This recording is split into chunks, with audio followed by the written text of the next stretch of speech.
Hola, amados. Soy su hermana en Cristo, Carmen Henneman. Y hoy estamos en la tercera parte de nuestro tópico sobre a ira. Es un tema que decidimos dividir en 3 partes distintas y que comenzamos ya cerca de 3 semanas atrás. Bien, como deves haber visto en la introducción, yo dividí esse tema sobre a ira em 3 categorias distintas.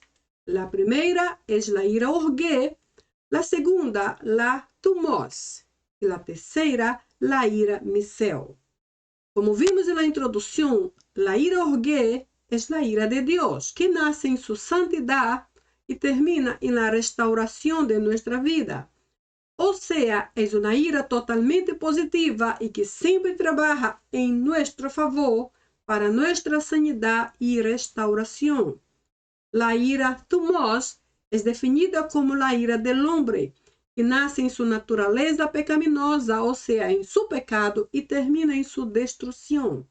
Bien, como la ira thumos empieza en el pecado, el fin no puede ser otro, a no ser la misma destrucción. Por eso no admira mucho para mí que el fin sea la destrucción, una vez que la Biblia dice que el salario del pecado o la paga del pecado es la muerte, o sea, la destrucción. Bien, y la tercera categoría es la ira misel, y es exactamente el tópico de hoy en nuestra tercera y última parte sobre esta pequeña serie sobre la ira.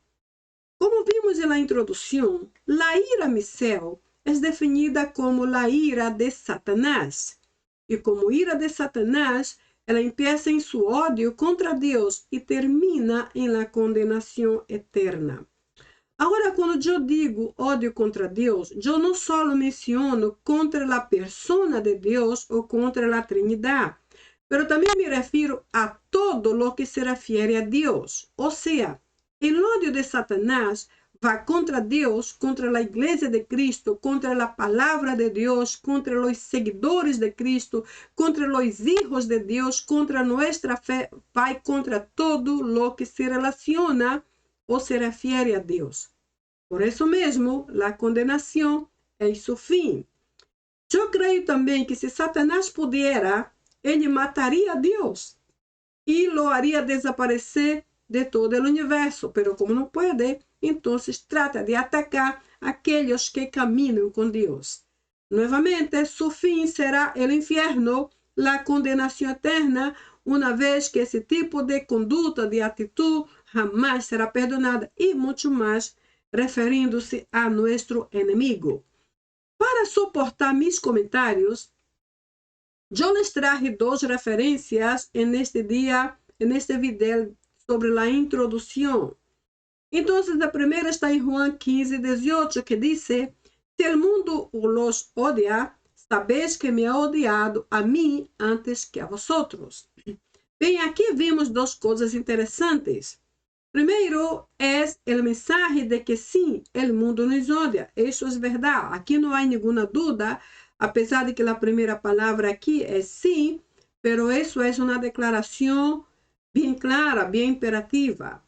A segunda coisa é que a palavra ódio, que é uma das traduções de misel, aparece 2 vezes no texto. A primeira está em presente, tempo presente, e a segunda em tempo passado. Ou seja, parece ser uma ação bastante malvada, perversa, que sigue através do tempo e que nunca vai cessar. E a outra coisa que quero dizer-lhes é que este texto menciona que o ódio de Satanás mencionado aqui, porque esse tipo de ódio não pode vir de alguém mais, tem que ser de ele, e vamos ver adelante porque este ódio se refere ou se levanta diretamente contra Jesus, porque este mim aqui refere-se a Jesus. Jesus é quem mencionou esse texto. Se o mundo os odia, sabei que me ha odiado a mim. Jesus foi odiado primeiro que nós outros. Então, o primeiro texto nos mostra que este ódio existe e é contra ele mesmo Jesus, contra a persona de Cristo. O texto original correspondente a esta referência está aqui. E lemos assim. Ei ho cosmos humas misei, gnoskete hote me pronto me misequem. La lectura o la sintaxis, la estrutura es igual al de espanhol. Es mais ou menos, todo está mais ou menos en el mismo lugar. Ei, si, ho, el, cosmos, mundo.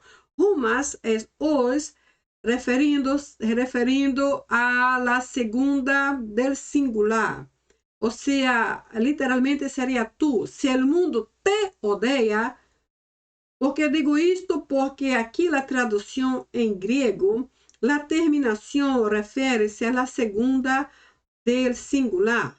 A primeira é eu, a segunda é tu. Então, ei aqui é referente à segunda del singular para a conjugação verbal em grego.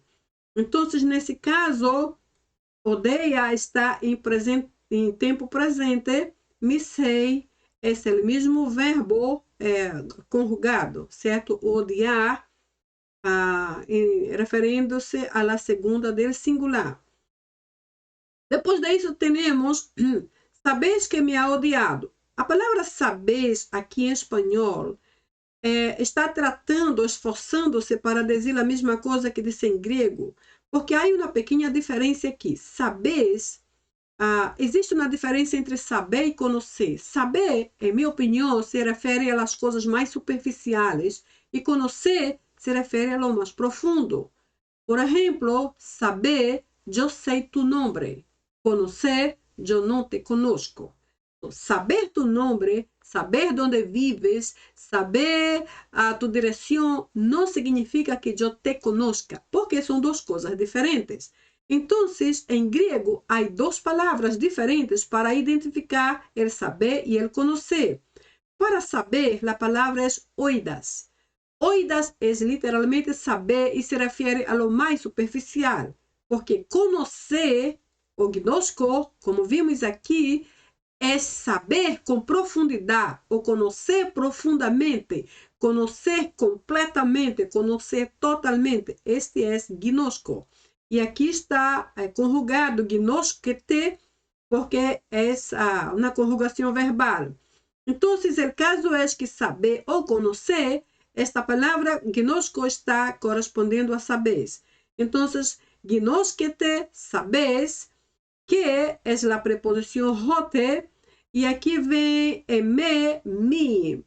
A proton é antes, que neste caso em grego proton é primeiro, pero traz a mesma ideia de antes. Eu vine primeiro, eu vine antes. Dá mais ou menos a mesma interpretação, pero a palavra é proton. E me odiado a mim, resume-se todo nesta palavra, me misequem. Me misequem. Agora, apesar de que a palavra me misequem e misei estão diferentes de miseu, elas todas dizem a mesma coisa. Todas elas se referem à ira, que é traduzida por ódio. Por que digo? Porque se você vê aqui a primeira misei, é diferente porque está conjugada em la segunda de singular, por isso tem esta terminação diferente da palavra que você vê aqui arriba. Pero la raíz de la palavra é a mesma. Você vê aqui mi, iota, sigma. Essas três primeiras letras estão bem aqui, mostrando a raiz da mesma palavra, com a diferença de que agora é um verbo que está sendo conjugado. Aqui a mesma coisa, bem aqui está a raiz da palavra, mi, iota, sigma. Essas três letritas são essas três que você vê bem aqui. Então, o texto segue a mesma estrutura, enfatizando que o ódio que se vê aqui é diretamente contra o Senhor Jesus, que está traduzido por esse pronome mi. A segunda referência que eu les traje na introdução está em Marcos 13:13 e diz: "E sereis odiados de todos por causa de mi nome. E sereis odiados de todos." Todos aqui se referem a todas as pessoas ou por todo o mundo, algo assim, ou de todo o mundo. Pero yo veo también aquí, por ejemplo, mientras en la primera referencia tenemos a odia, tiempo presente, odiado, tiempo pasado, me ha odiado, tiempo pasado. Aquí en la referencia actual tenemos tiempo futuro, seréis odiados. O sea, es interesante que el odio del diablo contra Dios y contra todo lo que se refiere a Dios incluye el pasado, el presente y también el futuro. Es algo que aparentemente nunca va a cesar, por eso solo Dios es nuestra cobertura y protección contra las trampas que ahí puede inventar contra nosotros. El texto o la parte del texto correspondiente a esa referencia de Marcos 13 está aquí. Kai eseste mesumenoi hupopanto diato onomamu. Então vamos ver kai e eseste sereis, porque aqui está referindo-se agora à segunda, a persona del plural, vosotros. E sereis odiados, a palavra está conjugada. Outra vez, está diferente desta que veis aqui arriba, pero aqui está a raiz. Mi, iota, sigma, e que tu ves bem aqui no início da palavra. É só para confirmar que estou falando da mesma palavra, da mesma ira, Misel, caso tu não entendas de outra forma, porque talvez não sei hasta que ponto puedes ler todo solo, pero te explico solo um pouco da raiz. Se trata da mesma ira, Misel. Incluso está terminando em plural, oi, porque aqui em espanhol também está em plural, odiados. Certo? Então, o plural em grego termina com oi. Rupo é a preposição de, quanto, todos. Dia, por ou por causa. Esta parte habla de la razón. Por causa de, por la razón de. Dia. A nombre es onoma y mu es mi. Então, solamente esta parte está um pouco ao revés. Dice rupon panto diato onoma mu. Literalmente seria por todos, por causa del nombre mío. E em espanhol está de mi nombre. Então, a sintaxe está um pouco diferente, porque são dois idiomas diferentes. Mas uma coisa que quero ressaltar é que nesse primeiro versículo, o ódio é contra o mesmo Jesus. Na segunda referência, o ódio é contra o nome de Jesus. Então, vemos aqui. Quem poderia manifestar um ódio com esse tipo de indicação ou com esse tipo de direção a não ser o próprio diabo? A primeira referência, por exemplo, é o primeiro versículo. Vimos que o contexto do versículo, a ira Misel, literalmente se levanta contra Jesus. E Jesus quem é? É nosso Salvador. Ele é a salvação. Então, neste caso, este ódio se levanta contra o plano de Deus de salvar a la humanidade. E neste caso, o ódio foi dirigido literalmente a la persona de Jesus, simbolizado por el pronombre, por esta palavra que vimos aqui, mi. Então, o primeiro versículo mostra o ódio del diablo contra a salvação del mundo, que é tipificado em Cristo, porque ele é a salvação. Em la segunda referência, vemos que o ódio del diablo está contra a liberação, contra a sanidade, contra a restauração da humanidade, através do poder del nome de Jesus. Em outras palavras, o plano do diabo era que o mundo todo seguiera enganado, ciego e perdido, como ocorreu allá en el Edén. Agora eu pergunto a vocês, quem mais poderia ter planos tão oscuros como estes, que involucrem ódio contra a mesma humanidade, contra a salvação do mundo, a não ser o mesmo diabo?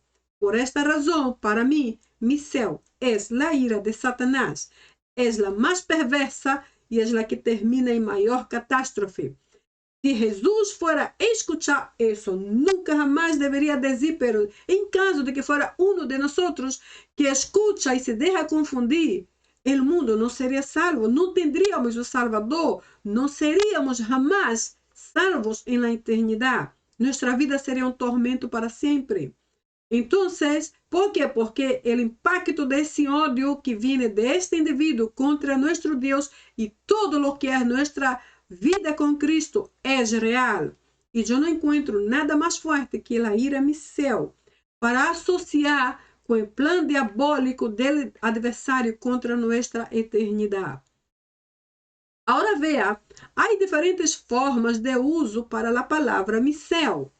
E aí eu quero realmente que tu pongas um pouco mais de atenção. Por quê?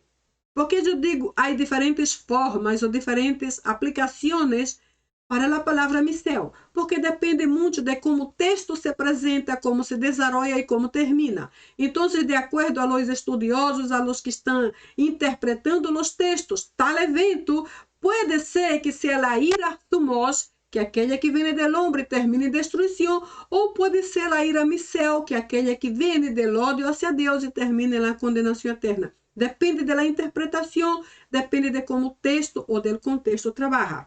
Então, o que vamos ver aqui? Diferentes formas encontradas em diferentes contextos em la literatura hebreia. Ou seja, diferentes contextos habla de todo o que estou falando ahorita. Ou seja, quando estudamos teologia, e especialmente se hacemos análises ou exégeses de algum texto bíblico, devemos estar bem abertos, completamente abertos, a todas as diferentes teorias contextuais relacionadas com o texto que se está analisando e investigando. Por exemplo, no caso de hoje, a palavra Misael, que é nosso ponto principal, se encontra várias vezes referindo-se ao homem, por exemplo. Al igual que Thumos, que eu defino como ira del hombre, se encontra muitas vezes referindo-se a Satanás. Então, dependendo do texto, de como se desarrolla esse texto, de como se culmina, como se completa ou como termina, ou seja, dependendo do contexto, então é como se define a aplicação da ira Misael. Por isso, não quero que te confundas, por isso estou explicando tanta coisa, porque há diferentes interpretações e diferentes textos que vamos encontrar adelante. Veremos então que a parte de los diferentes contextos há diferentes significados e traduções para a ira Misael. E esse é algo que devemos estar bem assim atentos para não confundir-nos.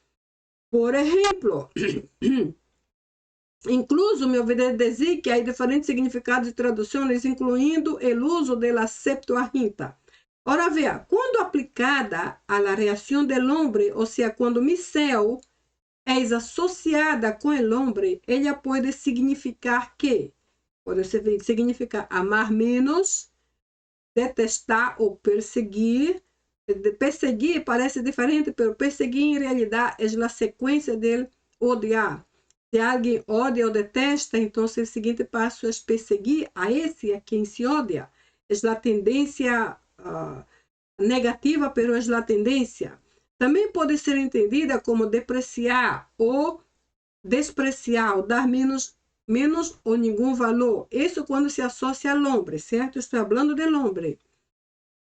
Também pode ser entendida como amor inferior ou diminuído, ou simplesmente ser traduzida como não amado. Isso todo bajo uma linguagem humana. Ou seja, existe uma possibilidade de suavizar o término ódio, que é o que inicialmente Misael significa ou traduz para esses términos bem suaves, amar menos, detestar, despreciar, amor inferior e coisas assim. Quando em realidade o principal conceito de Misael é ódio. Incluso há escritores que tratam de suavizar o término mais, assim, digo, forte como ódio para esses términos mais sencillos e mais suaves, como por exemplo Lucas em seus escritos no Evangelho de Lucas. Vamos ver então que apesar de toda esta comparação suave que se dá a Michel em alguns textos, em realidade, a forma mais aproximada de tradução, ou melhor, a primeira ou entre as primeiras formas de tradução para Michel é ódio. Ou seja, em qualquer dicionário que tu busques, se tu buscas a palavra Michel, entre outras coisas, tu vais encontrar a palavra ódio. Em outras palavras, Michel significa ódio, Michel se traduz como ódio, porque é a forma mais aproximada e com a qual mais se identifica. E isso é algo muito verdadeiro, porque o ódio em si traz sua forma bem cruel de expressão e pode manifestar-se através de quê? Del furor, por exemplo. El furor já defini na segunda parte, quando falamos de la ira tumos, que el furor é definido como ódio contenido e acumulado. Ou seja, é aquela amargura que se vai acumulando e através de los meses, através de los anos, ela vai aumentando, vai crescendo como algo que vai inflando. E isto exatamente foi o que ocorreu, penso eu, com os irmãos de José. Lá, allá no Antigo Testamento, tu sabes que Jacó tinha todos aqueles filhos e o mais jovem era José. Aparentemente, a história nos mostra que Jacó, o padre, preferia mais a José que a los outros filhos. Eu imagino que tinham suas razões, mas eu quero pensar que ele preferia talvez a José por José ser o mais jovem, o mais inocente, o mais inexperiente. Então, quem sabe Jacó protegia mais a José por todas essas qualidades de niño aún. Pero o problema é que seus irmãos não aceitavam isto. E aí, lentamente, começaram a sentir-se celosos, de repente envidiosos, e possivelmente toda esta quantidade de amargura que foi crescendo neles se transformou em ódio. E então, um dia, que hicieron? Eles agarraram a José, lo levaram para lejos, lo atiraram em uma cisterna e le quitaram a túnica e enganaram a seu padre, dizendo que o animal lo havia comido, matado, e depois lo venderam a outra terra, a uma terra estrangeira. Se livraram de José. Ele furou, e é definido como ódio contenido, acumulado e que vai crescendo. Foi o que se viu através dos irmãos de José. Se não fora por Deus, José estaria morto e os irmãos não haveriam hecho nada para salvá-lo, porque em realidade eles estavam odiando a José e queriam livrar-se dele. E se livraram realmente. E se não fora por el plan de Deus, ele teria morto solo. Habría muerto solo. Entonces José não murió, não por causa de los hermanos, porque eles foram muito perversos com ele, uma vez que lo estavam odiando, pero não murió por causa do plan de Deus. Só estou tratando de dizer que esse ódio, que é tradução de Michel, pode manifestar-se através do furor, que é o que estou tratando de exemplificar com os irmãos de José. Também pode explotar através da fúria. La fúria é aquela reação alucinante, instantânea e que explota como uma grande coisa, uma grande explosão e termina de forma muito catastrófica. E essa fúria eu exemplifico com aquela experiência entre Caim e Abel. Recuerdas que no vídeo passado falamos desses dois irmãos? Ambos foram assim um sacrifício a Deus e a regra era trazer lo mejor que tenían. Así que Abel trajo el cordero, lo sacrificó y derramó sangre, lo que todo en sí ya tipificaba a Cristo en el Nuevo Testamento. El cordero perfecto que sería muerto y su sangre que nos limpiaría de nuestros pecados. Pero Caín no trajo un cordero, ele trajo lo mejor de la tierra, porque ele era agricultor, um lavrador. Assim que ele trajo possivelmente frutas e verduras e tudo isso da terra. E eu creio que Caim trajo o melhor que tinha, mas sua ofrenda não foi aceitada. E me pergunto por quê. Então, há uma certa discussão neste ponto, porque muita gente disse que ele não foi aceitado porque ele não trajo um cordeiro e não sacrificou e não derramou sangue, como era la ley antigua de adoración a Dios, de sacrificio. Sin embargo, yo honestamente no creo que esta fue la razón. Yo creo que la razón no fue la oferta, y sí el ofertante. Solo Dios sabe lo que había en el corazón de Caín. La cosa es que hubo un momento en que Caín se sintió tan enfurecido que ele no pensó, porque la furia ciega, la furia tan instantánea, es como una gran explosión, como vimos semana pasada en el tópico sobre la ira thumos, y vimos entonces que la furia ocurre instantaneamente y no nos da tiempo de pensar y ni siquiera de medir las consecuencias. Así que Caín saltó sobre el hermano, lo llevó para lejos y lo mató, alucinante y catastrófica. Eu penso que a ira micel, sim, se manifesta de duas formas diferentes. E apesar de que furor e fúria são bem parecidos, há um pouco de diferença entre um e outro, e é o que estou tratando de explicar com essas explicações e esses exemplos que tenho aqui. Também quero dizer-lhes que a maioria das informações que encontro, traduções e incluso interpretações, eu extraigo de la concordância exaustiva de Strong. Para mim, é uma excelente fuente de estudo e é muito confiável. E é muito cerca ao original. Então, me gusta muito trabalhar com esta fonte, por isso le puse aqui, caso tu queiras saber depois e investigar. Então, vamos ver que a ira micel também tem uma origem. O origen de micel vem de la raiz misos, que significa literalmente ódio. Estás vendo como é tão terrível a interpretação, a tradução e também a consequência, o resultado da ira micel. É todo muito catastrófico. E o ódio é o mais intenso de todos os sentimentos negativos. Este é o ódio. Há outras aplicações também para micel. Como dije no início, há uma variedade muito grande de aplicação sobre a ira micel, dependendo do contexto.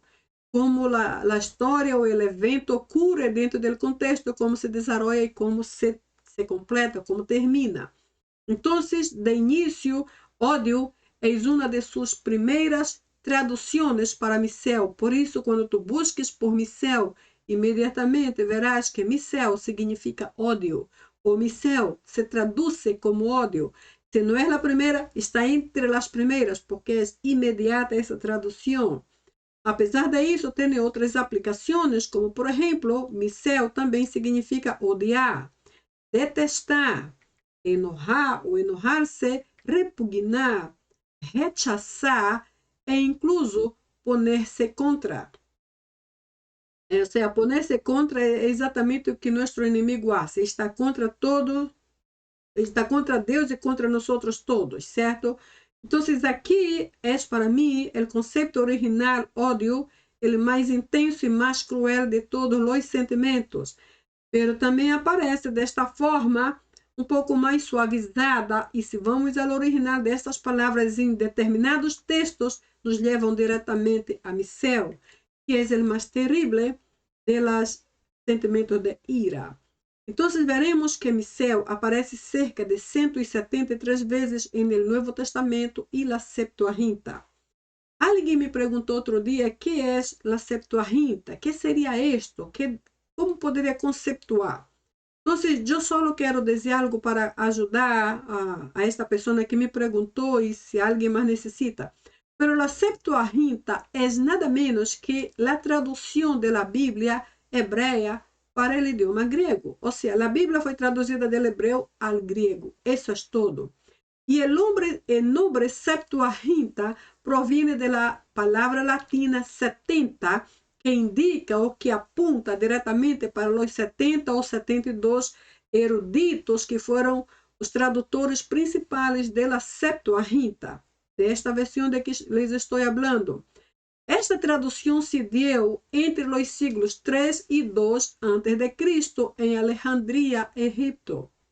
Então, por el motivo de que Israel estava bajo a autoridade de Grécia, isso é algo claro de entender, durante vários anos, Entonces estuvo bajo el control de Grecia. El idioma griego se volvió el lenguaje o la lengua más común por ese motivo, porque eles estavam todos bajo el gobierno y dominio de Grecia. Entonces, en los siglos 2 y 1 antes de Cristo, la mayoría del pueblo de Israel hablaba griego fluentemente como si fuera su idioma principal. Por esta razón se hizo el esfuerzo, inmenso esfuerzo, pienso yo, de traducir la Biblia hebrea al griego, solamente para que todos entonces pudieran tener las escrituras en un idioma que pudiera entender, como en este caso, el idioma griego. Entonces, incluso se dice que la Septuaginta representa el primer esfuerzo, o el primer gran esfuerzo, o más importante esfuerzo en traducir un texto bíblico tan grande quanto a Bíblia para um outro idioma. Isso é uma coisa muito importante de se considerar, porque isso é também parte de todo o que seria nosso contexto de investigação de las Sagradas Escrituras. E a parte de que aparece mais de 170 vezes no Novo Testamento e Septuaginta, também aparece cerca de 35 vezes em los livros apócrifos. Os livros apócrifos são aqueles livros que são considerados não inspirados por Deus. Esses livros, incluso, não são parte de nossa Bíblia. Nossa Bíblia tem 66 livros, porque os apócrifos, que são como 7, não fazem parte desse grupo de livros que há em nossa Bíblia. Pero eles hacen parte de la Biblia católica. Entonces la Biblia católica tiene todos los 66 libros que tenemos nosotros en nuestra Biblia, más 7 apócrifos. Eles têm entonces un total de 73 livros. Bien, de toda forma, aunque não sejam considerados canônicos, a palavra missel, ou a ira missel, ou el ódio missel, aparece cerca de 35 vezes nestes livros apócrifos, e é muito importante esta informação. Miramos também que a ira missel está relacionada diretamente a Satanás. Então, os textos que te vou mostrar revelam como é que Satanás se manifesta através de los tempos, de los siglos, expressando, manifestando sua ira missel. Como vimos no início, o ódio de Satanás hacia Deus lo hace levantar-se contra nós, sua igreja, ou seja, a igreja de Cristo. Veremos então em Daniel capítulo 10, 13, Daniel dice, mas el príncipe del reino del Persia se me opuso por 21 días, pero he aquí Miguel, uno de los principales príncipes, uno de los primeros príncipes, vino en mi ayuda.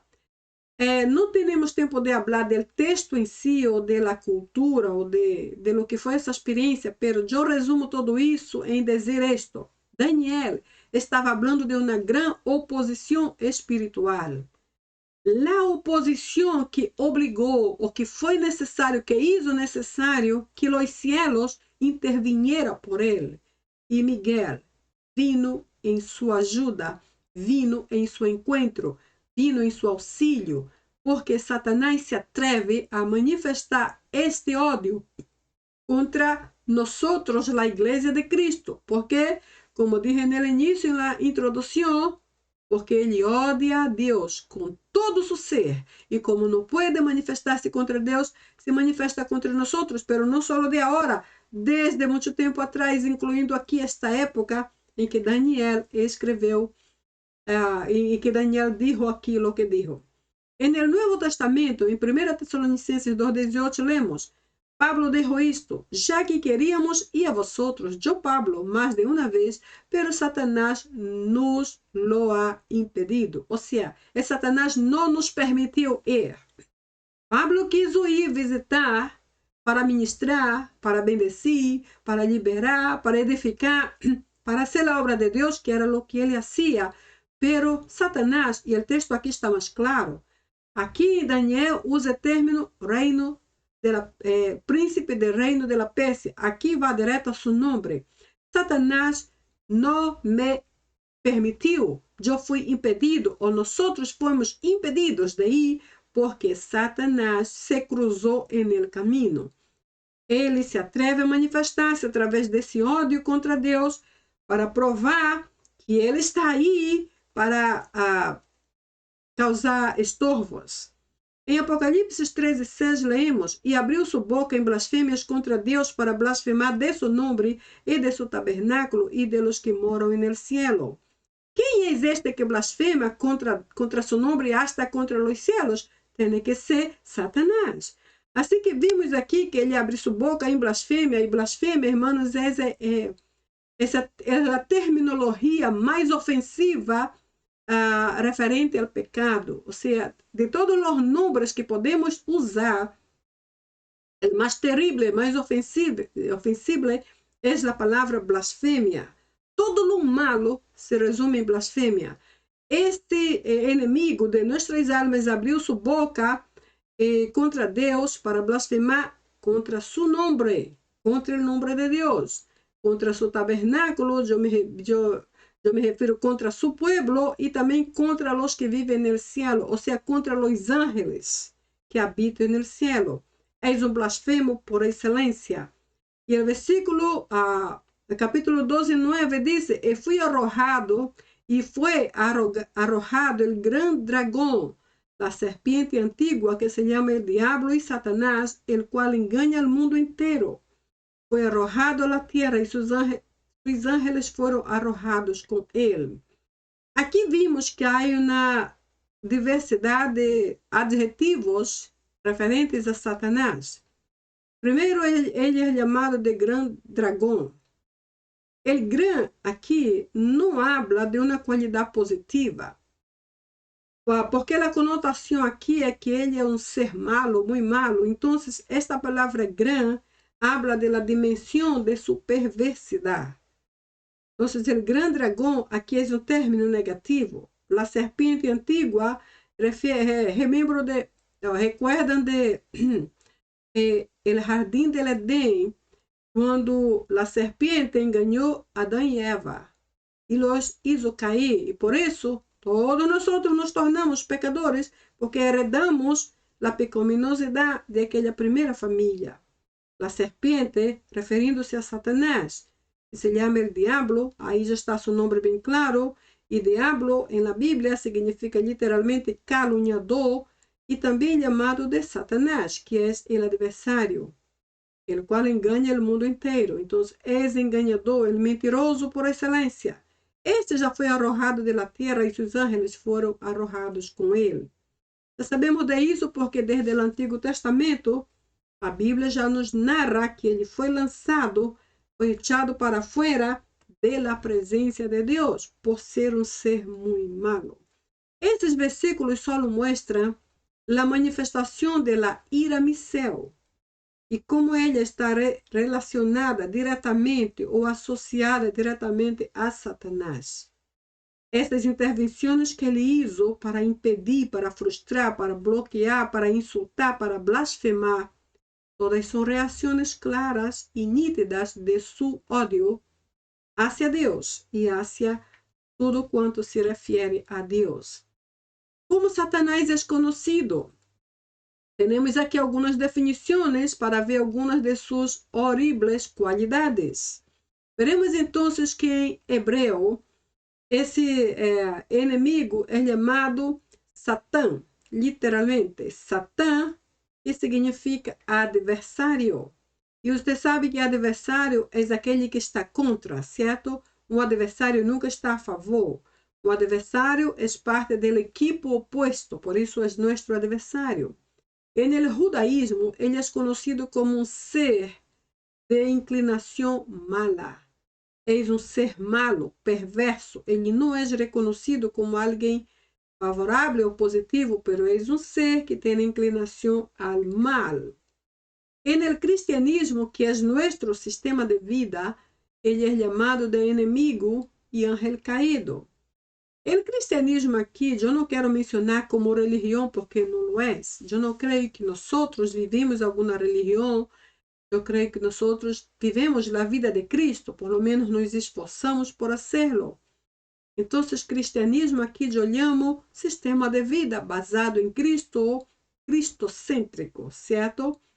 En nuestro sistema cristiano de vida, el diablo es definido como enemigo, o sea, alguien que no es amigo, que no es favorable a ninguno de nosotros. Y ángel caído, ese término o este nombre ángel caído ya habla de su condición. Caído habla de derrotado, quebrado, destrozado, falido, ya destinado al infierno. O sea, sus nombres ya hablan de él. Aparte de esto, él tiene títulos.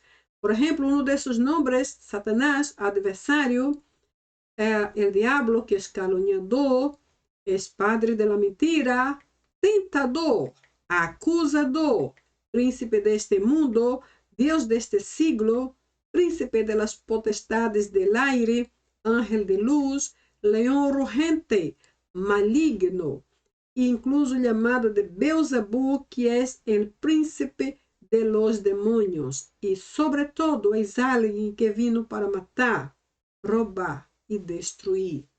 Es alguien que no es bienvenido a nuestra vida de ninguna manera. O sea, como Satanás es nuestro adversario, juega en el equipo opuesto, adversario. El diablo, calumniador. El calumniador habla mentiras como si fuera verdad, a punto de que engaña realmente a los demás. Por eso, él tiene el mundo engañado bajo sus mentiras. Padre de la mentira es todo lo que él hace. Y Juan 8:44 aún nos dice, este que miente y quiere permanecer en la mentira es hijo del diablo. Y esto es una palabra muy dura para mí. Ele é o tentador, cria todo tipo de artimanhas e estratégias para hacernos cair. Acusador, apunta o dedo e nos acusa como se fora muito perfeito. Príncipe deste mundo, o príncipe é aquele que está na jefia, na posição de jefe máximo, sobre todos os demônios que obedecem suas ordens para destruir o universo. Deus deste siglo é o cabeça, é o jefe, é o gran general del mundo de las tinieblas para hacer maldades sin fin. Y príncipe de la potestad del aire. O sea, bajo su dominio están los potestades, los gobernadores de maldades, las huestes espirituales, los demonios y espíritus inmundos. Toda esta cantidad de ejércitos espirituales y malignos estão bajo su gobierno. Ángel de luz, porque uma vez ele foi Lúcifer, el ángel mais excelente del cielo. Agora ele é um ángel pero caído, porque de luz não tem nada, certo? Solo o nome. Ele é agora o jefe de las tinieblas, ele é o padre de la maldad. Então, ele é chamado de ángel de luz, pero porque foi antes, hoje dia é solo um nome, mas bem ele é um ángel caído. Um leão rugente tipifica aquele leão hambriento que está ao redor buscando uma oportunidade para saltar em cima da presa e devorá-la e matá-la. Um maligno, fuente de malignidade, de coisas negativas e perversas.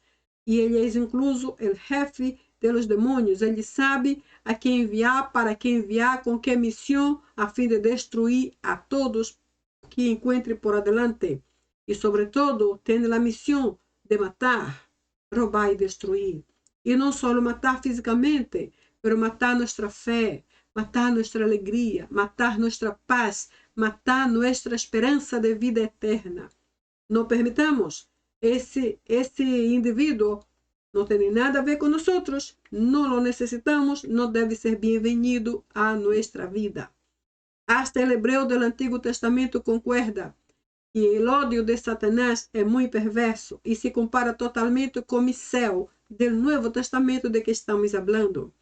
Por exemplo, Misael do Novo Testamento, comparado ao hebreu do Antigo Testamento, aparece, por exemplo, em forma substantival, ou seja, como substantivo. E como substantivo, aparece com esta palavra Sinaá. Sinaá, literalmente, se traduz como ódio e revela ou expressa a emoção mais cruel, que neste caso é o ódio. Como aparece, por exemplo, em Números 35:20, e se lo empurrou por ódio, o lo arrojó sobre algo y muere. Isso aqui é um texto completo, não puse, pero isso aqui é uma espécie de lei ou de regra. Que se alguém hizo algo motivado por ódio y el fin o la conclusión es la muerte, esto es la finalidad de la ira miseo. Recuerden, comienza en el odio contra Dios, termina en la condenación. O sea, la condenación es el punto máximo, ya no hay esperanza cuando se llega allí. La muerte es algo similar. Una vez que muere, se acabó, no se puede más hacer nada por aquel que murió.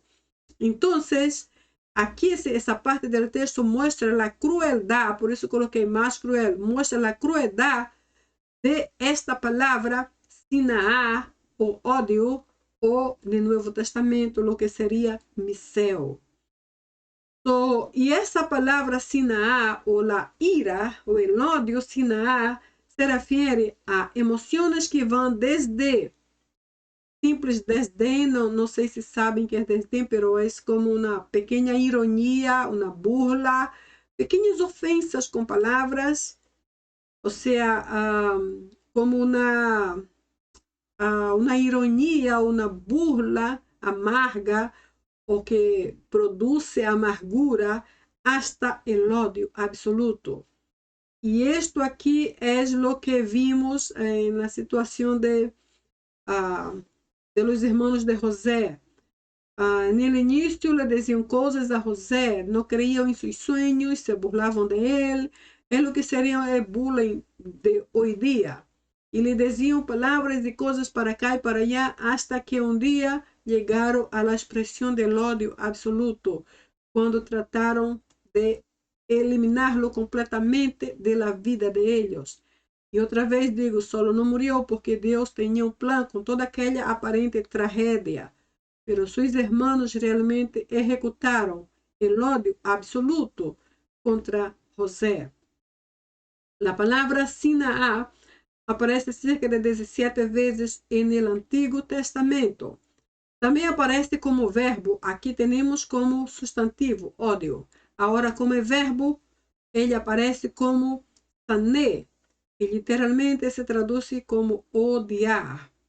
E também aparece em alguns textos como estar contra. Ou seja, o ódio, logicamente, mostra o contraste, certo? Estar contra alguém ou alguma coisa. E esta palavra sané, ela vai desde o ódio, que já é algo forte, hasta um enfrentamento, a forte enfrentamento físico. E aí, neste ponto, eu comparo novamente com aquela situação entre Caim e Abel. O ódio foi tão furioso, tão impactante, que Caim enfrentou fisicamente a seu irmão e o matou. Então, vemos que esta palavra sané aparece cerca de 145 vezes em toda a Bíblia. Vemos então que a palavra miseo do Novo Testamento grego é a mesma que aparece aqui em hebreu como Sinaá e depois como sané. Como Sinaá aparece como substantivo ódio e como sané aparece como verbo odiar. E se tu vês tanto como substantivo como verbo, a tradução e a associação com ódio é a mesmíssima que há em o céu do Novo Testamento. E as consequências são atrozes como sempre. Não te olvides que o hebreu sempre se lê de la derecha para a esquerda. Então, Sinaá e aqui a outra seria sané. De la derecha para a esquerda é a forma correta de ler. Logicamente que esses significados também podem ser reforçados quando usamos, quando hacemos um doble uso da raiz da mesma palavra neste caso. Certo? Então, vamos ver aqui, há uma discussão, como dije no início, por causa do contexto, há uma discussão muito grande entre Miseu e Thomós dentro de alguns textos. Então, alguns dizem que a ira de Caim contra Abel foi uma ira Miseu, foi algo tipo ódio sem controle, ódio fatal, mas outros dizem que foi apenas Thomós, e porque foi a nível humano. e terminou em destruição, porque essa é a definição da ira de Deus, termina em muerte, pero aún no se refiere a la eternidad, no es como la ira del diablo, porque ele já está condenado desde ahora e para ele não há salvação. Então, há uma discussão entre uma e outra. Por isso, les traje outra vez essas referências. Em Gênesis 37, vemos como foi que os irmãos de José atuaram com ele. Lo agarraram, lo meteram em uma cisterna por um tempo, depois lo venderam al Egito como se fosse um escravo e por muitos anos estuvo apartado de seu padre. Os irmãos não se preocuparam se seu papá, que era um homem anciano, poderia estar caindo em depressão, poderia ter um problema cardíaco, poderia morrer.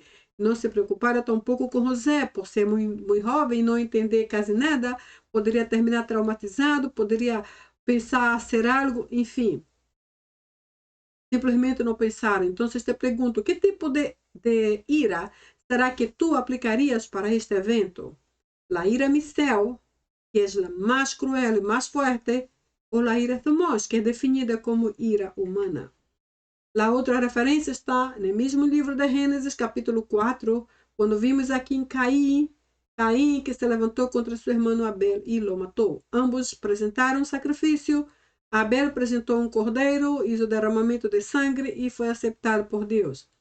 Caim trajo as frutas e verduras porque era um lavrador e creio eu que trajo o melhor que tinha, pero não foi aceitado. Então se enfureceu e matou a seu irmão.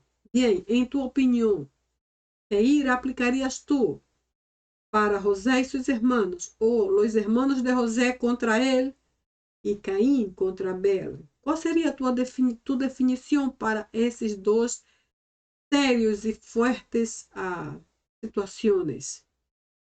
Independentemente de como tu definas um e outro, eu penso assim: lo que há dentro de nós pode ser visto na forma como atuamos. Então, te pergunto, se tu tiveras hoje que analisar tu vida de acordo a essas duas referências, que dirias que há dentro de ti mesmo? Ou seja, esta é uma pergunta. A outra, que pode ajudar-nos a encontrar uma resposta, é: que estou eu fazendo atualmente?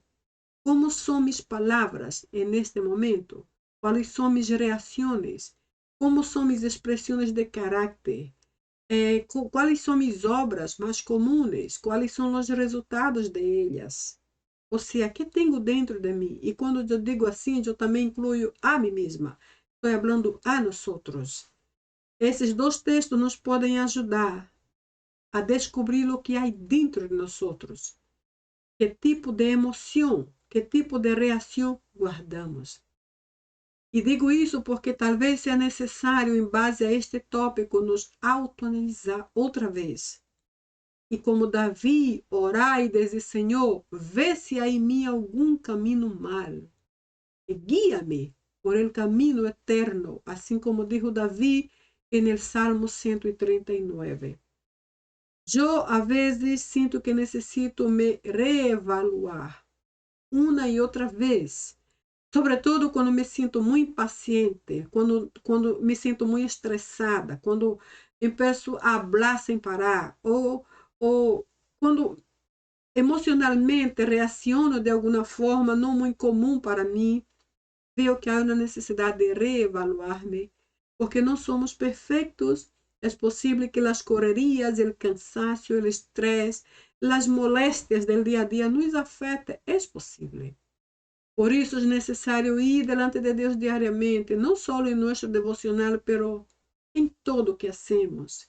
Quando saímos e quando entramos, quando planeamos e quando executamos um plano que hacemos. Quando economizamos para comprar algo e quando compramos esta coisa. Quando decidimos mudar-nos de casa, viajar, comprar algo novo, para todo necessitamos depender do Senhor.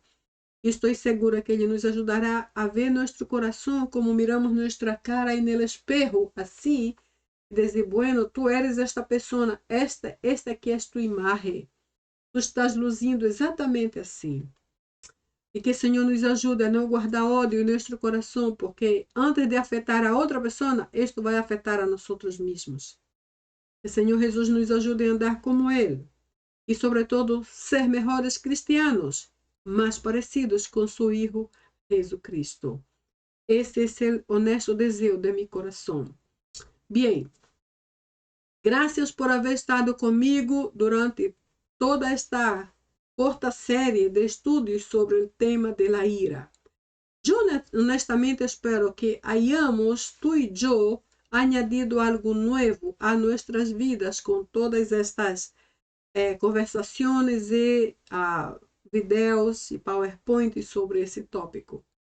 Entonces, mi plan es en breve regresar con nuevos tópicos, ahora no más con palavras ou términos isolados, pero sobre todo com textos completos e tratar de trabalhar traindo toda uma ideia completa dentro de eventos bíblicos para ver se podemos fazer melhores aplicações. Então, assim como estuviste comigo hasta agora, espero que esté no próximo vídeo. Então, te veo pronto. Bye, bye.